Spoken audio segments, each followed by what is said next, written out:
বিপদ আসলেই প্রথমে বিশ্বনবী সাল্লাল্লাহু আলাইহি ওয়াসাল্লাম একটা দোয়া পড়তেন। তিনি পড়তেন ইন্না লিল্লাহি ওয়া ইন্না ইলাইহি রাজিউন। তাহলে বিপদ এলেই আমরা এখন থেকে ইন্না লিল্লাহ করব, নাকি হায় হুতাশ করবেন?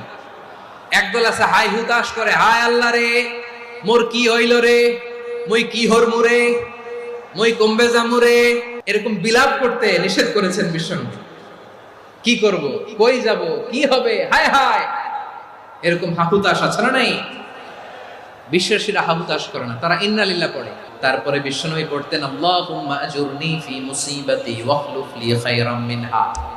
একসাথে প্রথমে পড়তেন ইন্না লিল্লাহি ওয়া ইন্না ইলাইহি রাজিউন, তারপর পড়তেন আল্লাহুম্মা আজুরনি ফি মুসিবাতি ওয়াখলুফ লি খায়রাম মিনহা, মানে আল্লাহ এই যে আমি বিপদে ধৈর্য ধারণ করলাম এটার সব তুমি আমারে দাও, আর যেটা হারালাম এর চেয়ে ভালো কিছু দিয়ে মেকআপ করে দিও, ভালো কিছু দিয়ে বদল করে দিও। সুবহানাল্লাহ পড়েন।